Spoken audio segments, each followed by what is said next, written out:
Hello friends, आज आपके बीच में एक नया टॉपिक लेकर के आया हूं और वह मेरा टॉपिक का नाम है फंक्शन ऑफ मैनेजमेंट। और इस चीज को भली भांति से अच्छी तरीके से समझने के लिए हम लोग प्रबंध के बारे में समझते हैं कि अगर हमारी कोई भी व्यवसायिक संस्था हो या लाभ कमाने वाली संस्था हो या ना लाभ कमाने वाली संस्था हो, तो यहाँ विवेचना करना है क्या कि लाभ कमाने वाली संस्था उस संस्था को कहते हैं कि जिसका स्थापना करते समय ही मूल उद्देश्य रहता है कि इस संस्था को चला करके मुझे लाभ लेना है। जैसे हमारे सोल ट्रेड हो गया, मतलब एकाकी व्यापार हो गया, साझेदारी व्यापार हो गया या ज्वाइंट स्टॉक कंपनी हो गया। इन सभी का उद्देश्य एक ही रहता है कि वस्तुओं का निर्माण करके हमें उपभोक्ताओं के हाथों तक पहुंचाना है। और ना लाभ कमाने वाली संस्था का क्या उद्देश्य है भाई? नाम लाभ कमाने वाली संस्था ऐसी संस्था होती है जिसका प्रथम उद्देश्य मानव का कल्याण करना और उसको सेवा प्रदान करना होता है, और इसके अनुरूप में उसे लाभ होता है उस संस्था को। ये उस संस्था के लिए अच्छी बातें होती है, मतलब उस संस्था के हित की बातें होती है। तो ये प्रबंधकीय व्यवस्था अगर किसी भी संस्था का बहुत ही अच्छा होता है तो वह संस्था सुदृढ़ हो जाता है और जो परिणाम चाहता है, एक अच्छा रिजल्ट चाहता है, वहां तक हमें पहुंचने में आसानी होता है। तो आखिर एक मैनेजमेंट जो है, उस मैनेजमेंट का आखिर कार्य क्या है, फंक्शन क्या है? तो विभिन्न प्रबंधकों ने विभिन्न विभिन्न प्रकार के मत प्रकट किए हैं इस संदर्भ में। उसमें से एक मुख्यतः अमेरिकन मैनेजमेंट संस्था के एक सदस्य थे, लूथर गुलिक। उन्होंने एक शब्द प्रतिपादित किए, पॉट्सकॉर्न, PODCRB, और उन्होंने बताया कि एक मैनेजमेंट का जो कार्य जो होता है इसी के दायरे में होता है। इसमें से शब्द का एब्रीविएशन किया जा रहा है और प्रत्येक अक्षरों से एक एक शब्द निकाला जा रहा है, जिसमें से फर्स्ट लेटर के रूप में P for planning, that means नियोजन, O for organisation, that means संगठन, D for direction, that means निर्देशन, S for staffing, that means नियुक्तिकरण, और C फॉर कंट्रोलिंग, नियंत्रण, R for reporting, that means प्रतिवेदन तैयार करना, B फॉर बजटिंग, बजट तैयार करना। तो ये आखिर है क्या? ये सवाल है, बहुत बड़ा सवाल है। तो प्रश्न यहां आता है क्या कि प्लान क्या है? जैसे एक कोई संस्था निर्मित हुई, उस संस्था में सबसे पहला उन्होंने तैयार किया कि ये संस्था को मैंने जन्म दिया और इस संस्था से मुझे इतनी निर्धारित अवधि के बाद में इतना लाभ लेना है और ये संस्था निरंतर गतिमान अवस्था में रहे। तो वह व्यक्ति सबसे पहले प्लान करता है, एकदम गुड प्लान करता है, और जितना बेहतर वो प्लान करता है उतना बेहतर रिजल्ट आने का संभावना बनता है। जब वह व्यक्ति प्लान बहुत ही बढ़िया बना लेता है तो उसके दिलो दिमाग पर एक प्रश्न आ जाता है फिर कि मैंने तो बनाया प्लान जरूर, लेकिन इस प्लान को कार्यरूप देने के लिए क्या करना पड़ेगा। तो अब आ जाता अगला कदम में क्या कि इस प्लान को बनाने के बाद में कि हमको ऑर्गेनाइजेशन करना पड़ेगा, कि इस प्लान को हमें जमीन तक पहुंचाना है, उसके लिए हमें ऑर्गेनाइजेशन की जरूरत पड़ती है। और ये संगठन क्या है, क्योंकि उन्होंने अकेला तो प्लान बनाया, लेकिन इस प्लान को कार्यरूप देने के लिए हमें कुछ लोगों की जरूरत पड़ी कि इस विभाग में ये व्यक्ति को जिम्मेवारी दिया गया, इस डिपार्टमेंट में इस व्यक्ति को जिम्मेवारी दिया गया, इस डिपार्टमेंट इस व्यक्ति को जिम्मेवारी दी गई। माने तरह तरह विभाग बना करके अलग अलग व्यक्तियों के हाथों में दिया गया, जिसमें से मैंने आप पिछली क्लास में बताया कि इस तरीके का मैनेजमेंट उसको 3 पार्ट में अध्ययन किया जाता है। जैसे फर्स्ट स्टेज का मैनेजमेंट, सेकंड स्टेज का मैनेजमेंट एंड थर्ड स्टेज का मैनेजमेंट। मतलब उच्च स्तरीय प्रबंधक, मध्य स्तरीय प्रबंधक और निम्न स्तरीय प्रबंधन। ये तीनों स्थिति में है क्या कि ये जितने सारे सामूहिक कार्य होते हैं, जितने सारे सामूहिक कार्य, वो हमारा संगठन के दायरे में आ जाता है। मतलब वहां पर प्लान बनाने के बाद हम कार्यरूप को अच्छी तरीके से अंजाम तक पहुंचाने के लिए हमें कई लोगों का सहारा लेना पड़ता है। जो लोग प्रबंधकीय व्यवस्था करने में लगे हुए रहते हैं, तो वह उसका एक सामूहिक रूप से देखा जाए तो वह सामूहिक आकार के रूप में हो जाता है, मतलब संगठन का आकार हो जाता है। कि अगर वह अकेला था तो आज हम 50 व्यक्तियों का हम सहयोग लिए कि हमारी नीति ये है, हमारा योजना ये है, हम इस चीज को, नीति को जमीन तक उतारना है और इसको अंजाम देना है, तो हमें संगठन का सहारा लेना पड़ा। अब संगठन तो हमारी निर्मित हो गई, अब संगठन के बाद में हमें क्या करना पड़ेगा? लोग तो हमारे साथ आ गए, लोगों को काम भी मिल गया, लेकिन करेगा क्या? वो व्यक्ति के पास में सवाल आ जाता है कि आखिर करेगा क्या, किस तरह करेगा, कैसे वहां तक हमें पहुंचाया जा सकता। ये तरह तरह का सवाल उन व्यक्तियों के हाथों में चला जाता है जिसने संगठन तैयार किया है। अब वो संगठन बनने के बाद करना क्या पड़ेगा? जो मध्य स्तरीय प्रबंध के दायरे में आते हैं उनको करना पड़ेगा डायरेक्शन, मतलब निर्देशन, कि वो व्यक्ति हमारा इस विभाग में एक व्यक्ति है, दूसरा विभाग में दूसरा व्यक्ति है, इस विभाग में जो काम दिया गया उसको गाइडलाइन देना पड़ेगा कि भाई साहब आपको ये काम दिया गया है, आप इस तरीके से कीजिए, ये पॉलिसी है, इस यहाँ पर काम करने का सारा तरीके का व्यवस्था किया जाएगा। मतलब उसको सुपरविजन करना पड़ेगा टाइम टू टाइम कि क्या आपने इस काम को किया, इस तरीके से कर रहे हैं कि नहीं कर रहे हैं, क्या एक काम को अगर कर रहे हैं तो किस प्रकार से कर रहे हैं, ये भी आप बताइए सारा चीज। मतलब हमारे तरफ से उसका पर्यवेक्षण हो रहा है, सुपरविजन हो रहा है, ये लगातार उसको करना पड़ेगा। किसके अधिकार क्षेत्र में?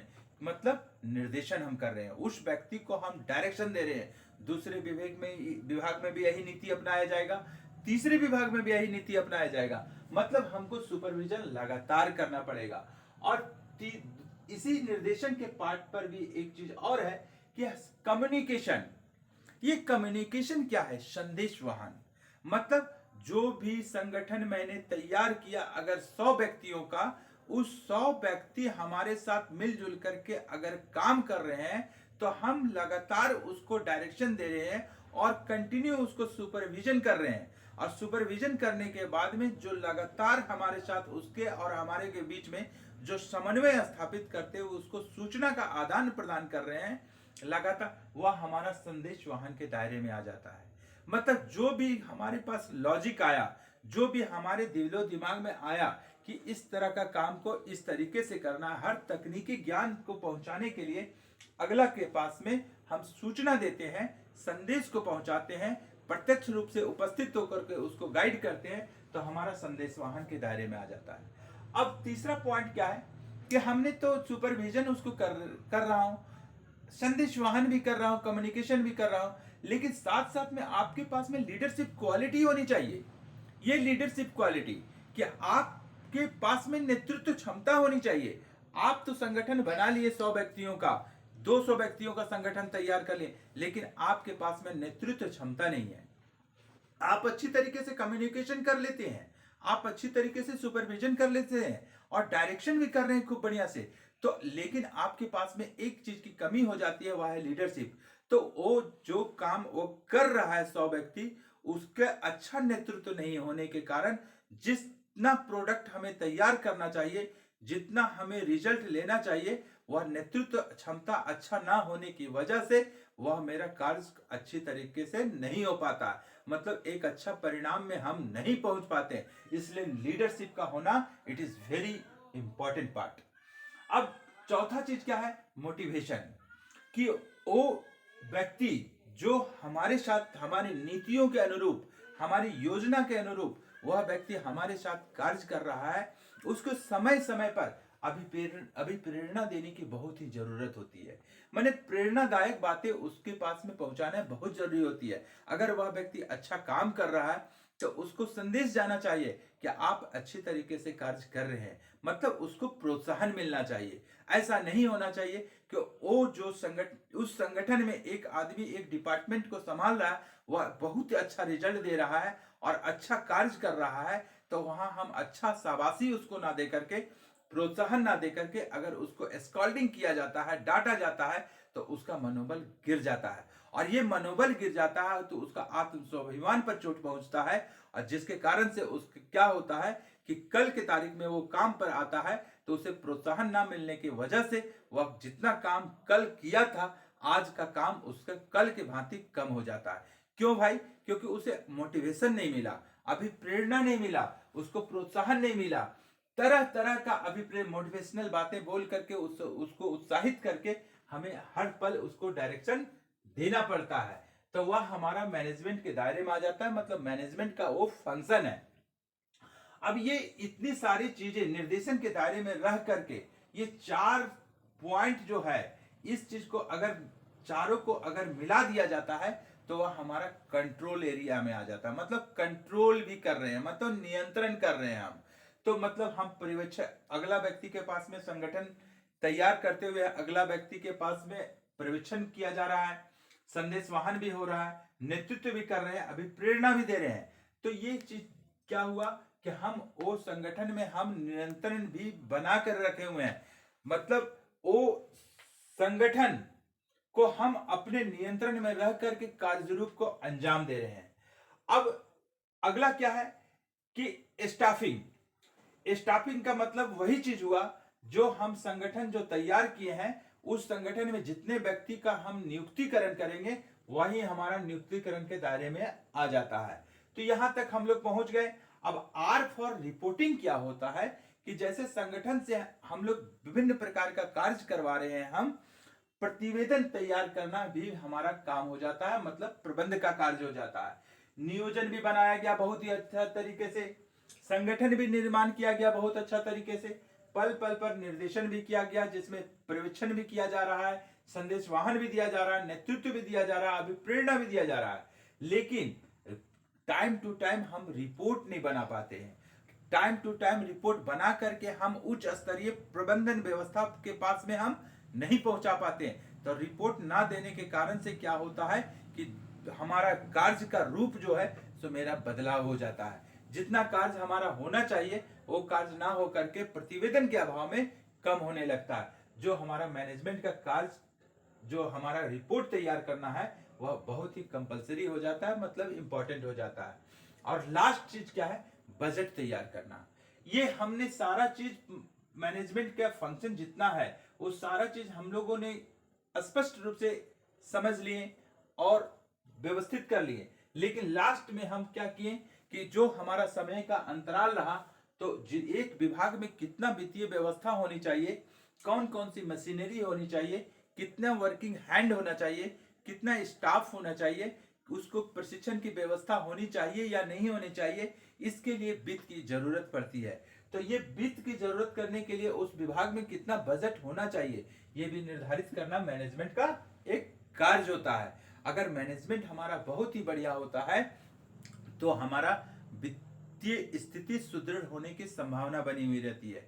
मतलब इस स्पष्ट रूप से कहा जा सकता है कि चाहे वह सोल ट्रेड हो, चाहे वह पार्टनरशिप हो, चाहे वह ज्वाइंट स्टॉक कंपनी हो, चाहे वह नॉट प्रॉफिट ऑर्गेनाइजेशन हो, मतलब किसी भी संस्था में अगर बढ़िया पोजीशन करने के लिए, अच्छा परिणाम लेने के लिए, एक निर्धारित उद्देश्य तक हमें पहुंचने के लिए हर हालत में प्रबंध का सहारा लेना पड़ता है।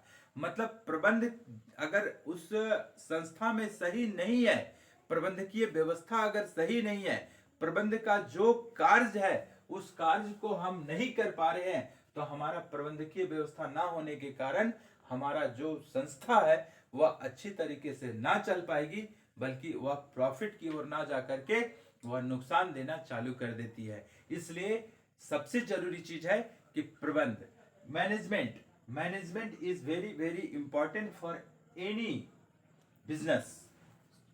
मतलब प्रबंध का होना किसी भी व्यवसायिक संस्था के लिए बिल्कुल जरूरी है। और इस तरीके से लूथर गुलिक साहब ने इतने सारे प्रबंध के कार्य को बताए। और प्रबंध अगर किसी भी व्यवसायिक संस्था का में इस तरह के व्यवस्था को शामिल किया जाता है तो निश्चित है कि प्रबंध का आकार बहुत ही बढ़िया होता है और वह व्यवसायिक संस्था एक अच्छी स्थिति में हो जाती है और सारे लोग संतुष्ट रहते हैं। उस जो संस्था में अगर निर्मित किया जा रहा है जो प्रोडक्ट, उस प्रोडक्ट को अगर बाजार में जाता है वो प्रोडक्ट, तो हमारा जो अंतिम उपभोक्ता है वह हमारा संतुष्ट रहता है, क्योंकि उस व्यवसायिक संस्था में या ज्वाइंट स्टॉक कंपनी में जो निर्माण किया गया है वस्तु, उससे उसे बहुत ही ज्यादा संतुष्टि प्राप्त होती है उपभोक्ताओं को।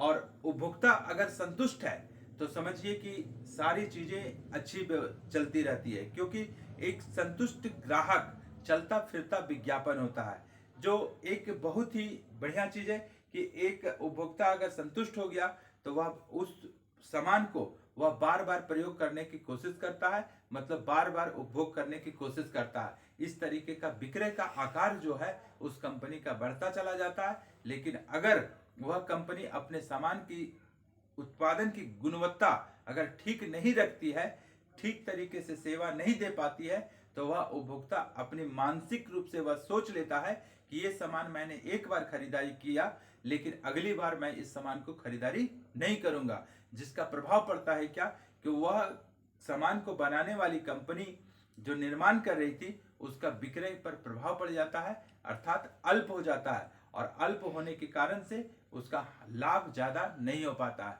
इसलिए प्रबंधन बहुत ही जरूरी चीज है। इसलिए प्रत्येक व्यवसाय में इस प्रबंधकीय व्यवस्था का अच्छा होना बिल्कुल आवश्यक है।